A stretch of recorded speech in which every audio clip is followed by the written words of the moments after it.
It is Inspector Craven. All right, Fritz, I'll tell him myself. I'm sorry to bust in on your breakfast, Wolf, but I need a favor. I am not having breakfast. I had that in my room. I'm having a cup of hot chocolate. Would you care for some? No. Fritz, a cup of coffee for the inspector. Please sit down. Wolf, we had a hit and run about a block away from here about 10 o'clock last night. Now, 2 things were found on the body that might help if we found the answers. What things? There were 2 pieces of paper. One he had in his hand just had your name and address on it. Indeed. Yeah. Looks like he was on his way to see you, when somebody hit him. Well, he didn't have an appointment. I mean, our calendar's clear. Who was he? I don't know that yet. I mean, he didn't have an ID or a wallet. If he did, somebody lifted it. I thought maybe you could tag him from a morgue shot. Please, Mr. Goodwin's stomach is considerably stronger than mine, especially this early in the morning. Not one of our regular customers. You said there were 2 pieces of paper, sir. Yeah, there's a list of names.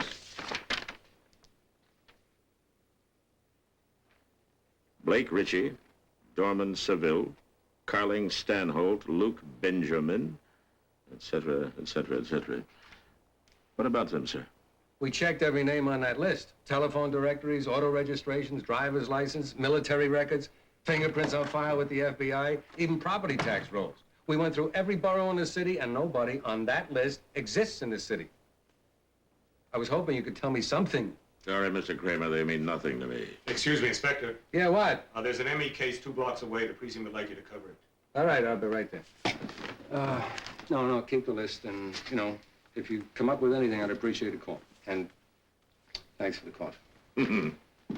You're welcome, sir.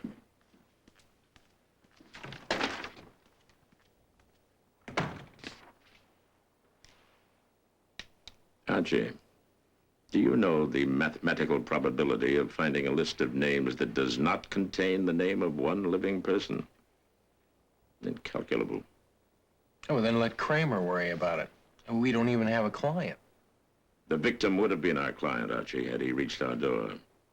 He deserves a little of our time. He paid a high enough price for it.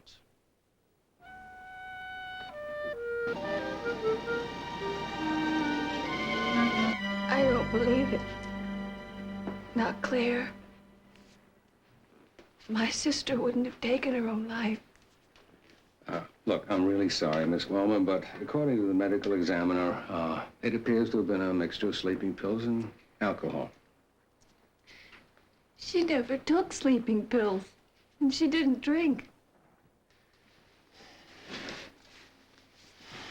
Apparently, she did last night. You're wrong. I don't care what your medical examiner said. If Claire's dead, somebody killed her. But not according to the evidence, Miss Wellman, and that's what we have to go on. I'm sorry. Evidence.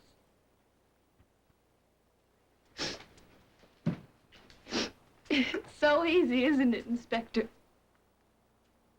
You find an empty bottle of pills, which I know she never took, and some liquor, which I know she never drank, and that's all you need. But what about the way she laughed, or danced, or enjoyed life? Isn't that evidence, too?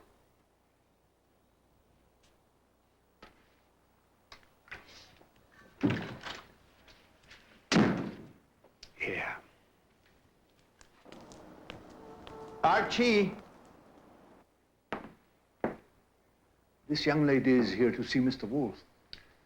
Thanks, Fritz. I'll handle it. Hello. My name's Jean Wellman. Come in, Miss Wellman. Mr. Wolfe's not available right now. I'm his associate, Archie Goodwin. Can I help you? I want to hire Mr. Wolfe. To do what?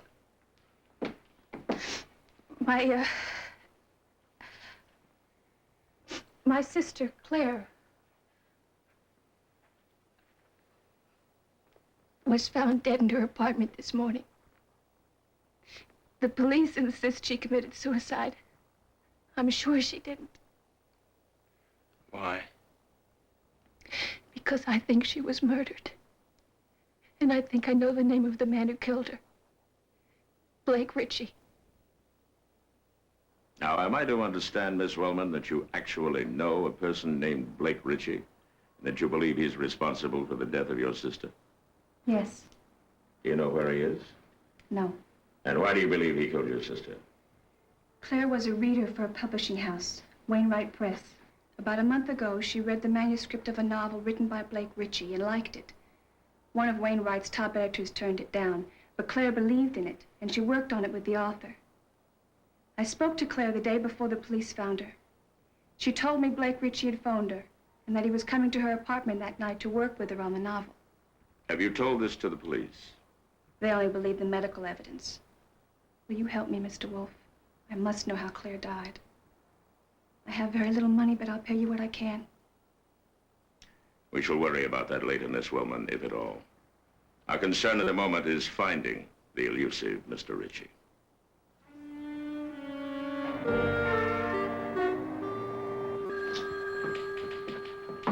We'll pick up on it later, Sergeant.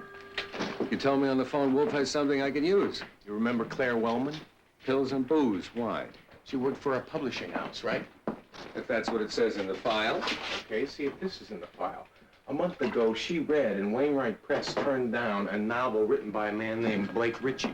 That's on the list I showed Wolf. That's right. So what's the tie-in? Well, if we knew the name of the hit-and-run victim, we might have one. We just got that from a fingerprint check. He's a lawyer, Leonard Dart. Wall Street firm O'Malley, Phelps, Corrigan, and Briggs. Big wheels. Did you show them the list? I took it downtown myself. Didn't mean a thing. Dart had been with him since law school, did their pre-trial briefs. Good one. You holding out on me. What else does Wolf have that isn't in the file? Claire Wellman's sister for a client, a non-paying client. That makes two. Thanks.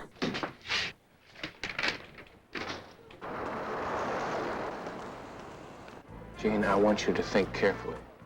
And did you ever hear Claire mention a man named Leonard Dart? No, I don't think so. He was a lawyer. Now, it could be important. Try to remember. I'm sorry. Why do you ask? The night your sister died, a car ran down Mr. Dart in a crosswalk. When the police got there, they found two items on him. Wolf's name and address in his hand, and a list of names tucked away inside his coat pocket. Now, one of the names on that list was Blake Ritchie. I don't understand. The police ran a full-scale check. Now, Blake Ritchie is the only name on that list that seems to be a real live human being. All we know is that Leonard Dart and your sister apparently knew the same man. And they're both dead.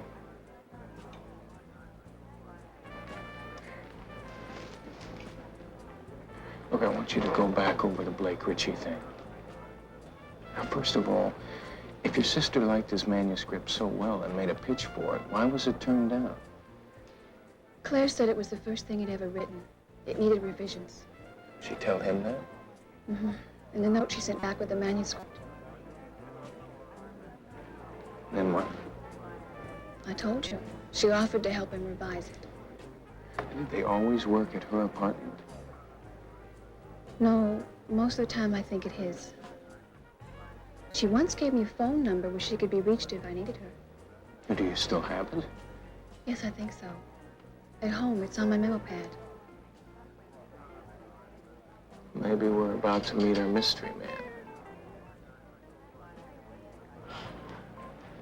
Check, please.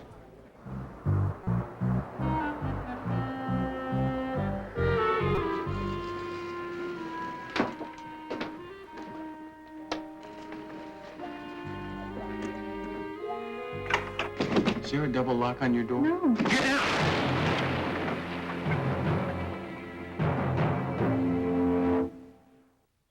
TV Land, dependable television around the clock.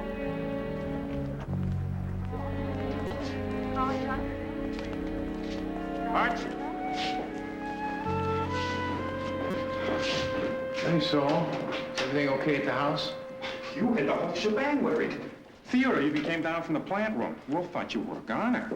Okay, have you seen the girl? Yeah, the doc is in with her now. Oh, Archie, have you got a dime? Calling Dr. Hunter. I promised Wolf I'd give him a medical report. Yeah, well, tell him he's stuck with me until the next time I quit, huh? Yeah. Doctor, how is Miss Wellman? Are you the man that was with her? She'll be fine. I've given her sedative, and she's pretty groggy. I'd wait till in the morning before seeing her. Thanks. I told him you'd live. He wants you back at the office. Okay. Look, Saul, I want you to stay here. As long as Jean Wellman's in there, nobody goes in and nobody goes out unless they belong. No Understand? problem, no problem. Great. One booby trap a night's enough.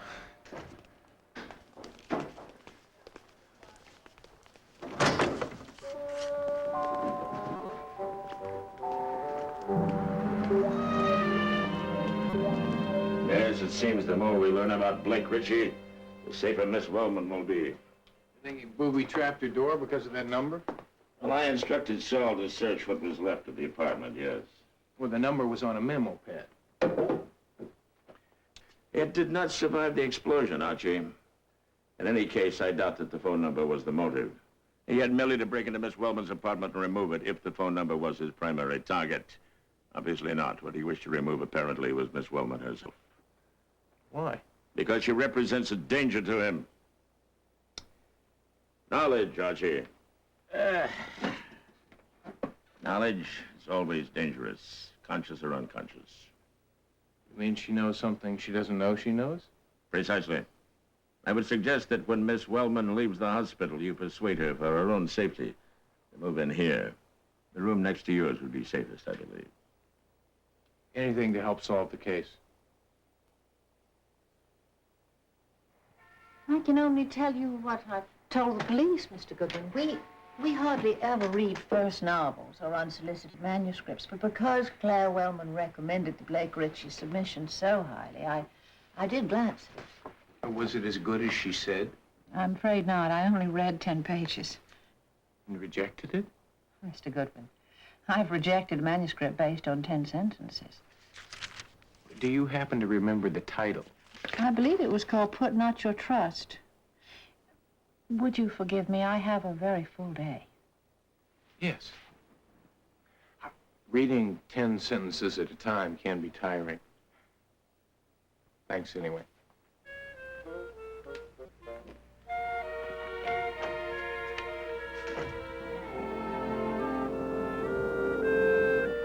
How do you feel? Shaky. Doctor says you can leave the hospital today. I'm here to take you home.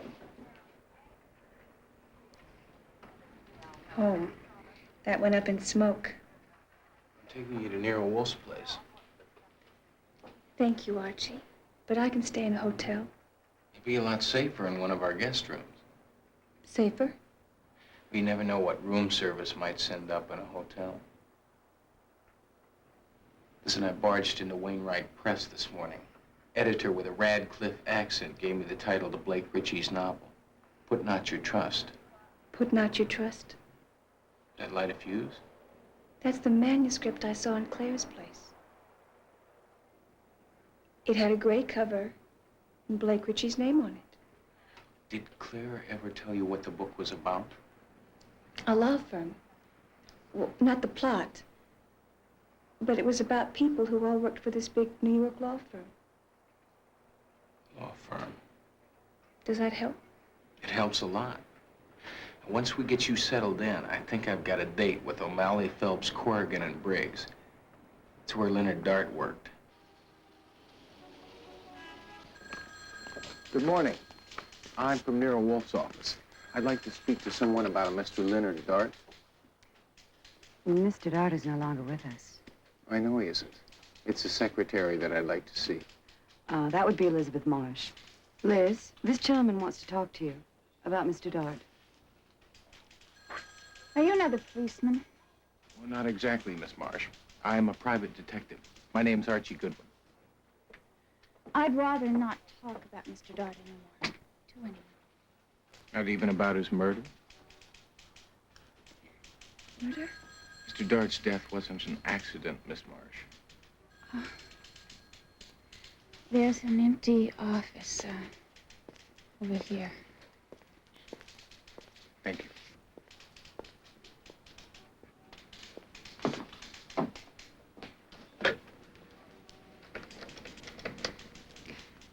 Mr. Briggs, may I speak to you for a moment?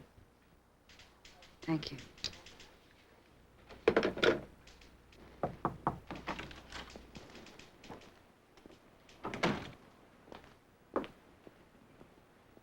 What is it?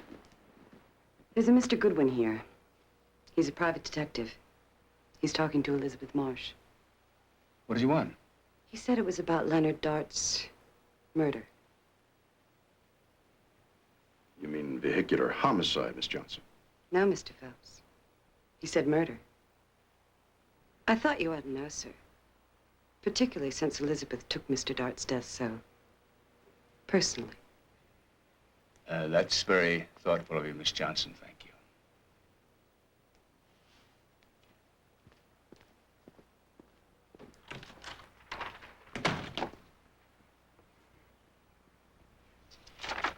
Please, Miss Marsh, think carefully.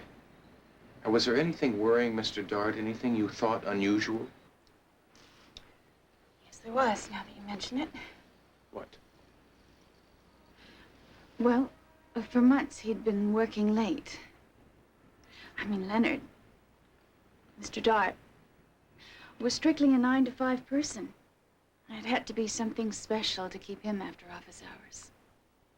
I'd say goodnight, and often he didn't seem to hear me. Did you ever ask him what he was working on? Once, And? he looked at me and smiled and said, Elizabeth, put not your trust in princes. Mr. Goodwin? Yes. I'm afraid I'll have to ask you to leave. I'm sorry, Mr. Briggs. He said that he had some information about Mr. Dart. It's all right, Elizabeth. I know it's not your fault, but in the future, please consult with me before you talk to any unofficial visitors. Yes, sir. I'm investigating a murder, Mr. Briggs. We've already talked to the police, and we prefer not to deal with private detectives. Whether you like it or not, Mr. Briggs, you're going to have to deal with a private detective named Nero Wolfe.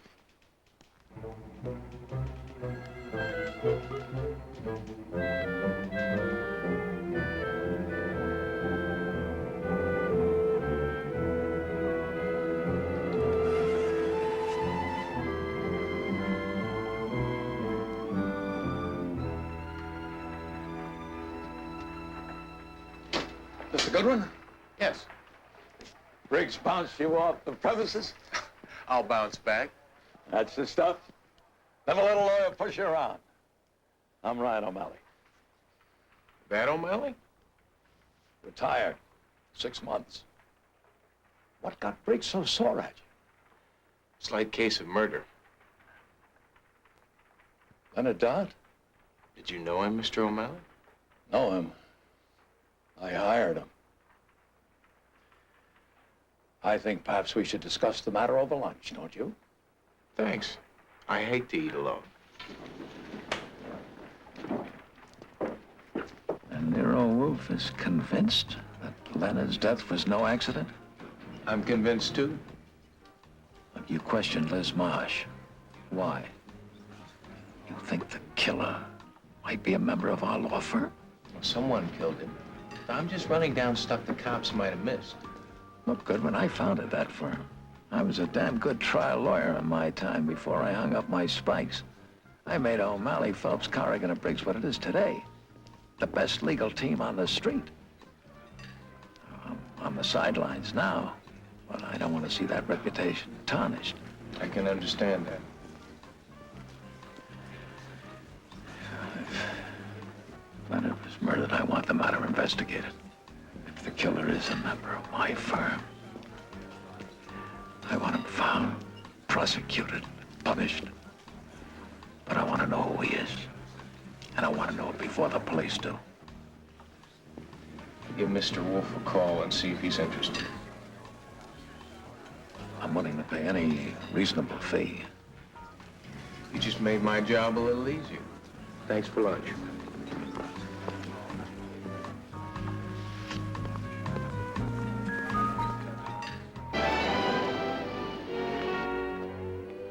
Thank you, Fritz.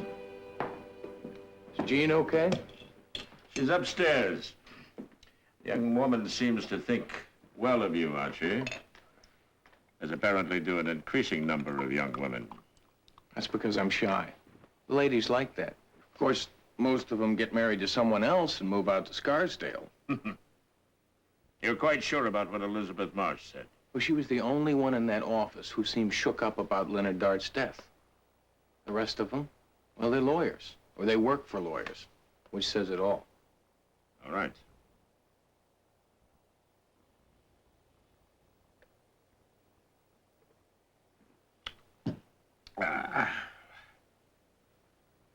Now, let us review what we have. Mr. Kramer shows us a list taken from the body of a dead lawyer named Leonard Dart. One of the names on that list is Blake Ritchie. Claire Wellman is found dead, ostensibly suicide. But her sister informs us that the last person in contact with her was a fledgling novelist, Blake Ritchie. Now, even Mr. Kramer would have seen the connection and made the assumption that Blake Ritchie was the perpetrator of both crimes. But now, we learn from Miss Marsh that Mr. Dart kept peculiar office hours, was preoccupied with some secret endeavor. On one occasion, even quoted to her the title of Blake Ritchie's novel. Archie, I believe Mr. Dart's after-hour office activities were literary. He was writing a novel called Put Not Your Trust. Even the police would find that intriguing, and possibly lead them to the conclusion that Blake Ritchie and Leonard Dart were one and the same person. Dart used Blake Ritchie as a pen name? Precisely. However, going on that assumption, Blake Ritchie could hardly have killed Leonard Dart. And if not Dart, then not Miss Wellman. No, we must look elsewhere for our killer. Elsewhere is where I've been looking. Oh, by the way, do we take on Ryan O'Malley as a client? We already have 2 clients, Archie. But I think we can squeeze in Mr. O'Malley. It'll be nice to have one client who can pay a fee. I'll go see how Jean's doing. Yes. Excuse me, please. Archie!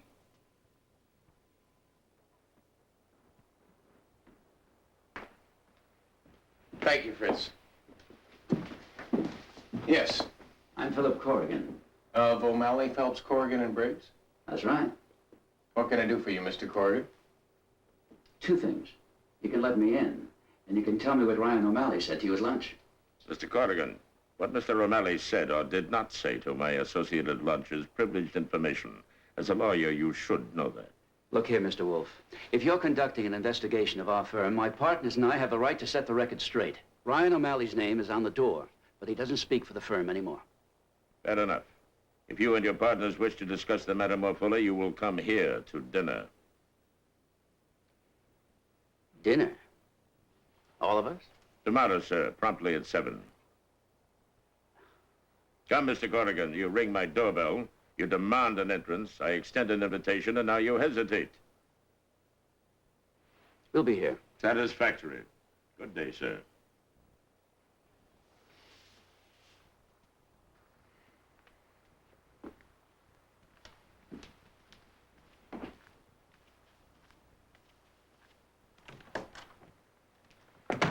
Okay, one of us knows what he's doing.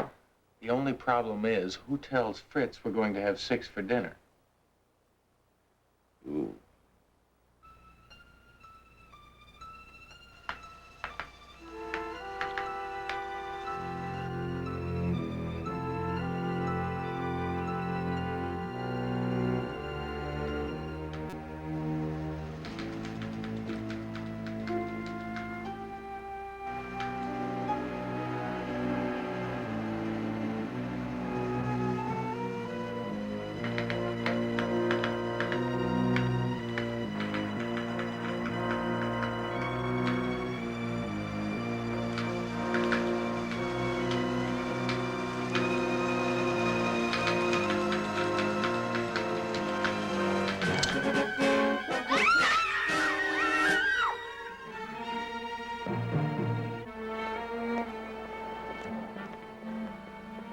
An excellent dinner, Mr. Wolfe. Thank you, Mr. Phelps.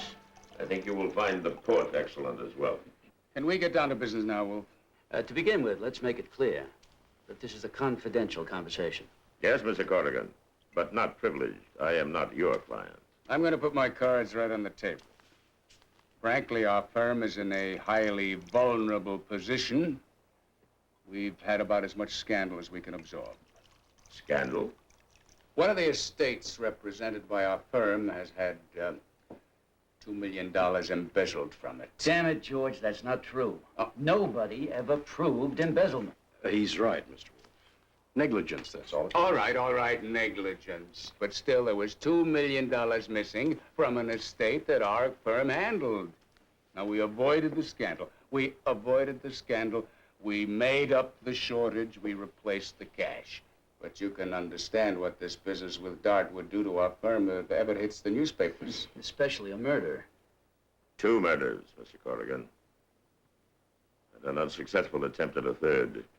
What the devil are you talking about? Not only was Leonard Dart murdered, there was a woman named Claire Wellman. Do we have a Claire Wellman on the staff? Don't be a bloody fool. He's not talking about one of our typists. Who was she, Mr. Wolfe? A manuscript reader for Wainwright Press. Furthermore, we believe both Miss Wellman and Mr. Dart were murdered because they had knowledge of a book. A novel, to be precise, entitled Put Not Your Trust. The author used a pen name, Blake Ritchie. We believe the author's real name was Leonard Dart. Leonard wrote a novel? About what? A subject he knew well, sir. A prestigious New York law firm. It is not inconceivable that the scandal you avoided will play a prominent part in Mr. Dart's novel. You, have a copy of the manuscript? Buy it from him, George. Make him an offer. We can deduct it as a legitimate business expense. I think it's a 10-cent bluff. I think the great Nero Wolfe doesn't know a thing more about that manuscript than we do. Come on, George, I've had enough. Let's go. Just a minute now. This isn't going to amount to anything, so just take it easy, will you? Nero Wolfe's residence?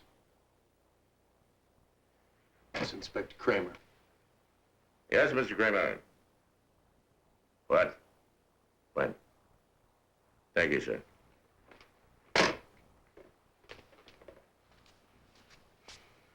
Three murders, gentlemen. We are now faced with 3 murders.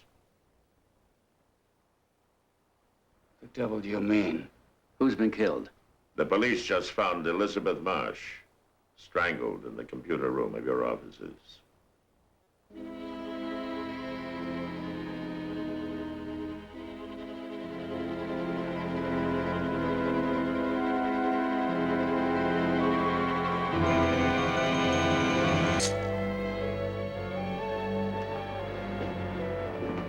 I realize you're investigating a murder, Inspector. I don't want the reputation of this firm hurt more than it already has been. Well, you're just going to have to take what comes, Mr. O'Malley. You can't suspect any of my partners. They were all at dinner at Nero Wolfe's. Mr. Goodwin will corroborate that. That's right. Dinner was at 7 and they were all present. Well, unfortunately, gentlemen, the coroner has fixed Miss Marsh's death at about 6. Now, Goodwin, would you please tell me about how long would it take to get from here to Wolfe's place? Well, it depends. Half an hour if the traffic's okay.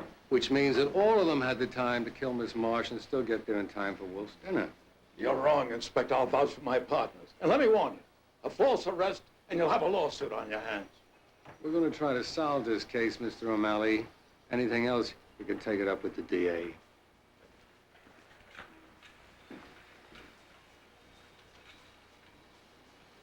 It seems to me the problem is not who murdered Elizabeth Marsh, but why.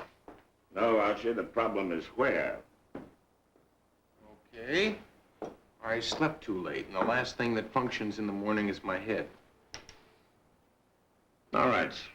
Miss Marsh was found by the police in the computer room. Is that correct? Correct. Now, is a man cunning enough to run down Leonard Dart, adroit enough to arrange Miss Wellman's suicide? Is such a man clumsy enough to seize a girl in his own business office and strangle her? It was after office hours. Anyone might have wandered in, Archie. A janitor, a security guard? No. Now, whoever killed Elizabeth Marsh had to seize the first opportunity that offered itself, no matter what the risk. I still can't figure out what she was doing in the computer room. Yesterday was Friday. You'd think she'd have been anxious to get away for the weekend. All the other help beat it the minute the clock struck 5. Exactly. But Miss Marsh stayed. Why? So until we learn the answer, we must keep searching for the manuscript, Archie. What are the first drafts, the revised chapters, huh? The discarded pages of Put Not Your Trust. Gone.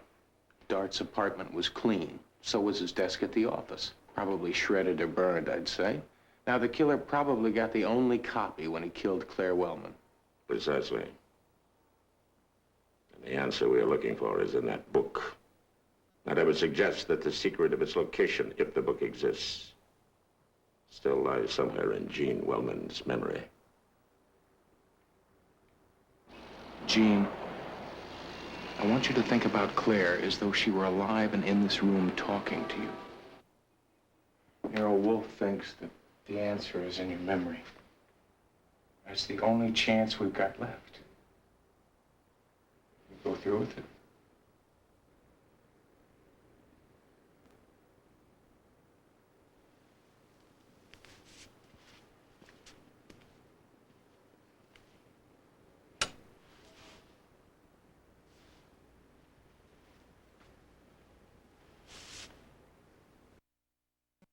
All right. You've come to see Claire. She's in the bedroom. Maybe getting dressed. Is she getting dressed, Jean? Yes. What kind of a dress? A red dress? You're alone in the living room, waiting for her. You're going out to dinner. You look over at the desk. There's something on the desk you've never seen before. A manuscript in a gray cover. You remember? You walk over to the desk.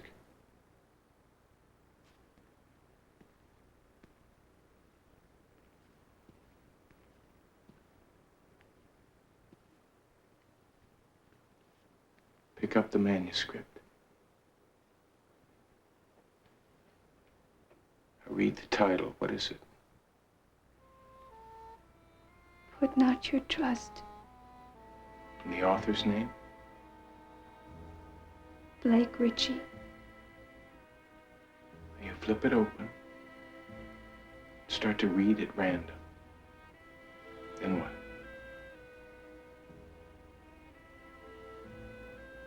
Claire comes out of the bedroom. She's wearing the red dress. She says, What did she say, Jean? she said, "Be careful, Jean. That's the only copy." What did you say? I said, "Didn't he make others?"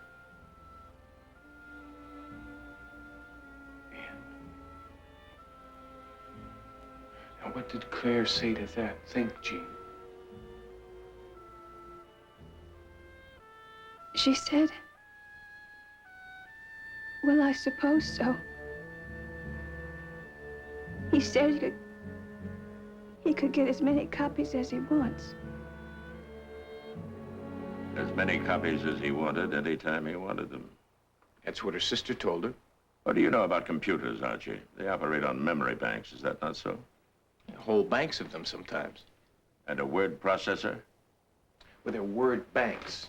I mean, you punch in the right code and the computer types out whatever's stored in the memory bank. They go at a rate of about 600 words a minute.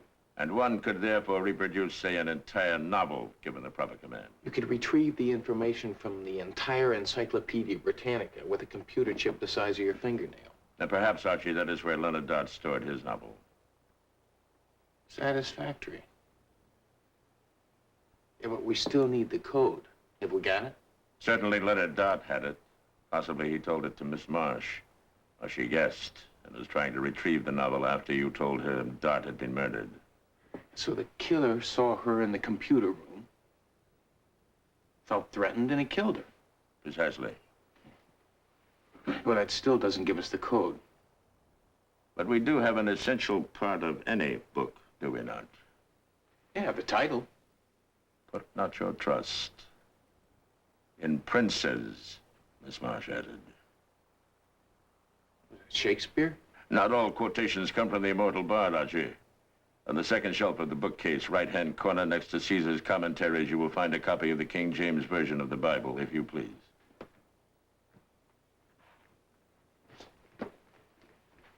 Ah. Proverbs, Psalms. Ah, here we are. Put not your trust in princes, nor in the Son of Man, in whom there is no help. Where does that leave us? For the answer, I believe.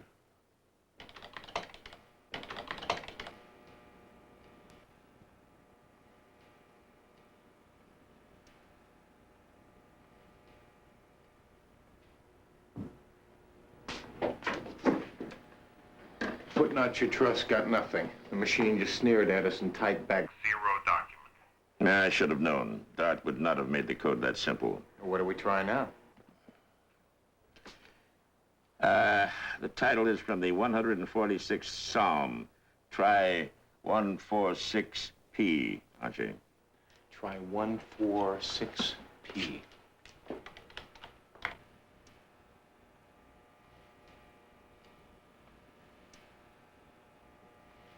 146P, nothing. Yeah, let me see. It's the third verse of the 146th Psalm.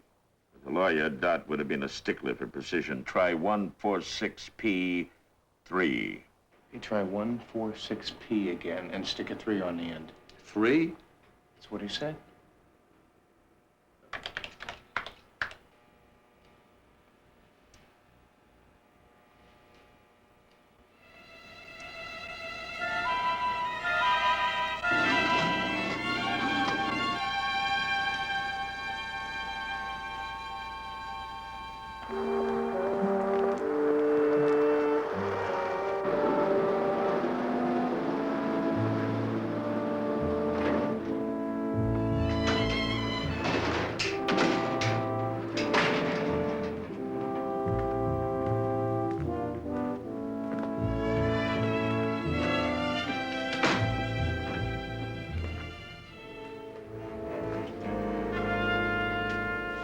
Thank you for coming, gentlemen. Since you have been touched by a series of tragedies in the past month, I thought it only fair that all of you should be permitted to hear what I have to say. First of all, the death of Claire Wellman. An apparent suicide, but in fact a cruel, deliberate murder. All murders are, aren't they? Not all, Mr. Briggs. Killers vary. Ours was a man of overwhelming vanity. An embezzler first, a murderer later. I told you there's nothing to prove embezzlement. There is something, Mr. Corrigan. It was the motive for all the crimes that followed. When our killer learned that Leonard Dart had stumbled upon the proof of his guilt, he became alarmed. But what appalled him was the consequent discovery that Dart had detailed his theft of the $2 million in a novel. It was imperative, therefore, that he get his hands on Mr. Dart's manuscript. He presumed there would be only one copy. He broke into Mr. Dart's apartment, searched for it, and destroyed the one manuscript he'd found. It was that burglary that drove Mr. Dart to attempt to see me. He was, as you know, killed on his way to my house. And what about the list of names? Invented by Mr. Dart for the characters in his book to protect himself against libel, sir. He was, after all, a lawyer first. I'd like to see that manuscript. That might be fatal, Mr. Corrigan. Claire Wellman read it. It killed her. Miss Marsh tried to find it. It killed her, too. Ah. Thank you, Archie. Here, gentlemen, we have a copy of the first and last novel by Blake Ritchie. It is the product of an electronic marvel housed in a rear office at O'Malley, Phelps, Briggs, and Corrigan. Put not your trust, An apt title. Mr. Dart was correct about the princess who ran the law firm for which he worked. Shall I read it aloud, gentlemen? It will tell us conclusively who our embezzler is and our murderer. Don't you agree, Mr. O'Malley? I wouldn't read it aloud, Wolfe. It's a lousy book anyway. How do you know that, Ryan? Because except for the author himself and Miss Claire Wellman, both of them dead, Mr. O'Malley is the only person who has read the book. When did you know? I suspected, Mr. O'Malley, the day you hired us. Ryan! So sit down, George. You're not in court. This is one felony we can't cover up. Not even for the sake of the good old firm.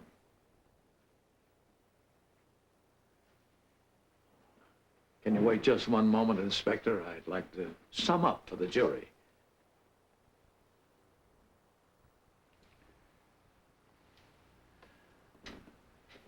Gentlemen, I was a man of extraordinary talent, and not without ambition. But of course, we are all flawed. My flaw was an inordinate need for money. 2 million, to be exact. It was a shock to my partners to find out how I had acquired it. A shock of righteous men, meaning those who haven't been caught yet with their hands in the till.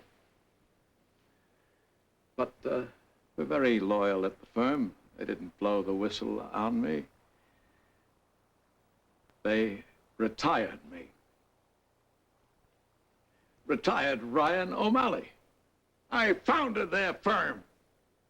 And they retired me. Of course, they all moved up. Better positions, bigger money. And I was out in the cold. The best trial lawyer in the state. Let's go, Mr. O'Malley. I haven't finished my summation. I'm afraid you have, Mr. O'Malley.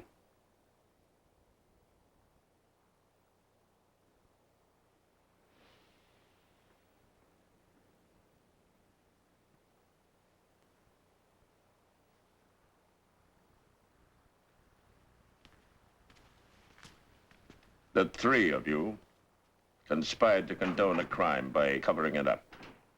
I believe the next time you see the inside of a courtroom, it will be from the defendant's table. It is well known that I leave my house to venture outside with great reluctance. For your trial, I shall be happy to make an exception. Goodbye, gentlemen.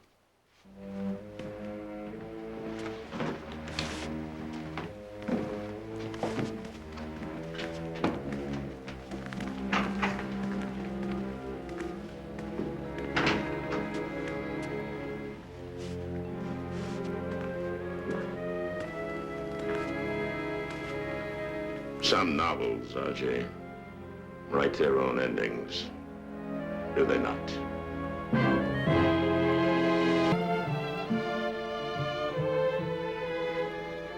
Careful, Theodore. Don't even breathe. If I were being more careful, I'd be unconscious. With you, sometimes, Theodore, it's difficult to tell. Thank you. Not at all.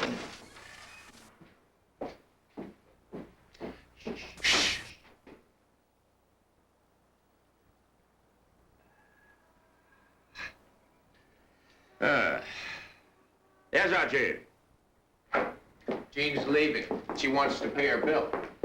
Well, you will receive it in due course, Miss Wellman. I would like you to charge me your usual fee, Mr. Wolfe. My usual fee, I'm afraid, would bankrupt you. We will charge you my unusual fee. I hired you. You were kind enough to say yes when I couldn't pay. Now I can, and I'd like to. Have you come into an inheritance, Miss Wellman? Wainwright Press, because of all the publicity, has decided that Putting Out Your Trust can be a bestseller. They're going to publish it, and a part of the royalties will go to Claire's estate. And therefore to you. Very well.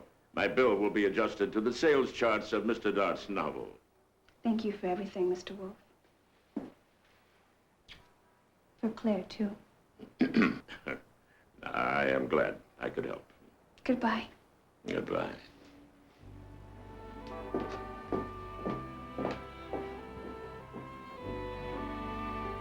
Theodore, I shall, I grudgingly admit, miss that young woman's presence in this house. Not for long. I just invited her to dinner. Oh? Is that all right? Most satisfactory.